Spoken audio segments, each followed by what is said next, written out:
right now is in great distress due to the ravages brought about by global carbon dioxide emissions, the primary greenhouse gas emitted through human activities.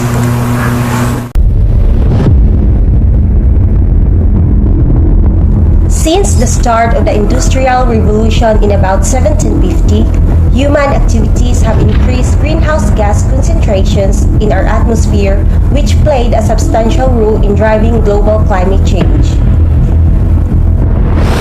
In the second half of the 20th century, we see a significant rise in emissions in the rest of the world, particularly across Asia and most notably China. China's emissions are so vast that numerous of its biggest state-owned companies in the power, steel, cement, oil refining, and other major emitting sectors are equal to and even create more pollution than those of entire nations. China Bao, the world's top steel maker, and China Petroleum and Chemical, a subsidiary of a state-owned oil giant Sinopec Group, put more carbon dioxide into the atmosphere and contributed more to global warming in 2020 than Pakistan and Canada. Global carbon emissions have rebounded to near pre-pandemic levels. That's according to a study by the Global Carbon Project. It says coal and natural gas emissions are surging in the power and industry sectors, even as transportation emissions remain low. Total global CO2 emissions are this year are projected to reach 36.4 billion tons. It is indisputable that the global impacts of climate change prompted by international companies have already reached different sectors in local communities, affecting everyone and leaving no one unscathed. The increase in severity and frequency of extreme weather events, decrease in the quality and quantity of water resources, and the rise in the average temperatures caused by climate change pose serious risks on, but not limited to, sectors of energy, tourism, manufacturing, construction, and most especially in agriculture. In this story, we will be featuring how the agriculture sector in Southern Leyte, particularly in Macrohon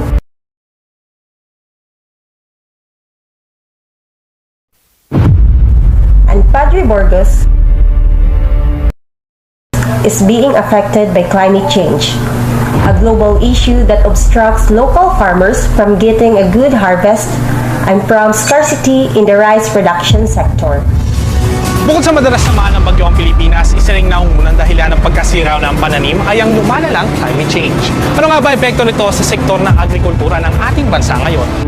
Kita naman, sakit naman kasi init mga. Sa doon pala ko, alas 5 ko trabaho, dyan mundang ko alas suka, alas 9 na.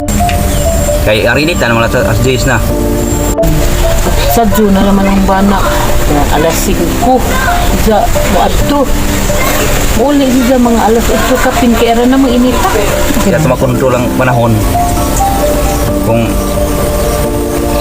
tuan ba, meron init, di man, mauwan may noon. Padaot na humay noon. Sa among pagpumama. Ayon pa kay Agriculture Secretary Emmanuel Piñol, isa ring dahilan ng pagkasira ng mga pananim ay ang pagtama ng bagyo sa bansa na siyang nagpababa ng growth ng sektor mula sa 3.9% na ngayon ay 1% na lamang. Ako doon ipito ang kanan na ay bagyo sa mga humatan. Ay na magani uban, wa sila nakatanong na kana. In recent years, typhoons seem to come just when we are about to harvest. When they do, they can destroy a huge portion of what we've planted. Agi anong paing, pagkapaing kay mao mapoy pag kuan nito busog. Ya siyempre ang mao mga taktak to. Mo nang tahupon. Karon na napa amo humay. Nakuha bitaw si Jack. Lagi kuan mo maputahong bana lagi. Pag naklin ang may larot-larotan kaya makaan ni gagmay gamay. Sahi ko dun sa una wa kay bagyo. Pagkaanit tao ko lang daghan-daghan karon na ulang naabak kahit maani ron. na magalimaan ni mo pero ning agi na og ano lami kanina nadaot ba ni ni mo oy pinakabis nga grow ni da Pangangan ba dito ba laki nililingog ka ng klaro ko dito nga maadyo ba parang nabalito nga dyan ay pakupo dyan na ako'y katunga dili akin mo may madag lagi parang masunod ng dahon makuha Mana isa madaog tahupon. Ang ani mo kunhod. Lamig to sa una kay kuan ni diha ang basakan moabot man 35 ka sako. Sa karon kay sino anhanal mas 12 ka sako na man naman gani. Walura. Unsa may amo ibalik jaog kanang gamay ra mong abot di siyempre kaon ra. Hintay inagdos sira ka sako. Unda tagaan pa ang kanang kuan tag-idsa sa juta pauggon pa to nimo di na to moabot og napo unsa pa mo ibaligsa at konsumo na lamang. Heavy rainfall accompanied by strong winds and hail has damaged crops. Kaya bitong sige gunok-gunok wag ka di pagkuan sa kanang wag di paghunong sa uwan ba kanang ingana si mana uska si mana umuwan salda ng mga black bug. Black bug feeds on the rice plant from seedling to maturity growth stages. 10 black bug adults per hill can cause losses of up to 35% in some rice. The insect is common in rain-fed and irrigated wetland environments and prefers continuously crop irrigated rice areas and poorly drained fields. Underground na to anak sila sa juta na tudyo sa mungari na dito sa kene kuan sa punuan kanang ubod to ni ja balik istim ang maludot naglaw. In the case of Padre Burgos, Southern Leyte, the field that was once abundant with rice plants has transformed into a grassland that is no longer capable of producing crops.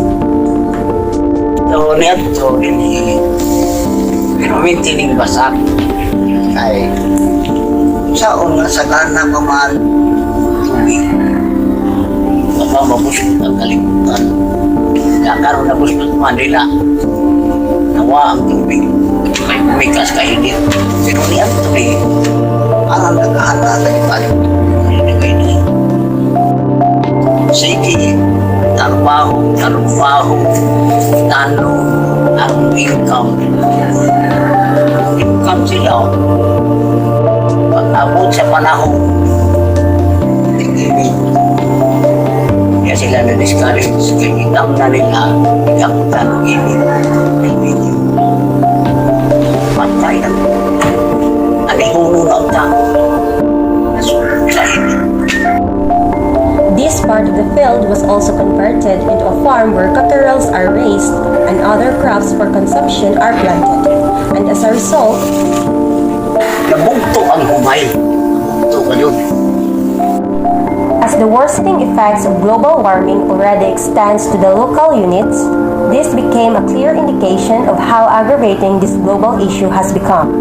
Its catastrophic repercussions to human life and livelihood have intensified the need for solutions and approaches to deal and, at the very least, mitigate the effects of climate change.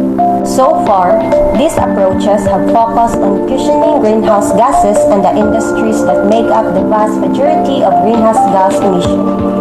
The world's largest steelmaker, Baowu Group, recently rolled out a roadmap to reduce carbon emissions per metric ton of crude steel by 30% from 2020 to 2035 and achieve carbon neutrality by 2050, setting a tone for China's steel industry at a time of intensified efforts to meet national decarbonization goals.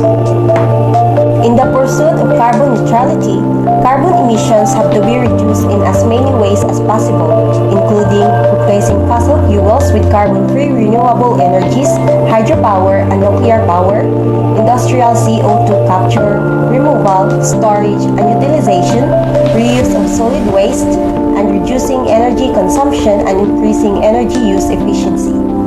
Bowel Company will increase its use of renewable energies like solar, wind, and biomass energy, and will further develop the hydrogen sector and strictly control overall energy consumption and strengthen upstream and downstream cooperations.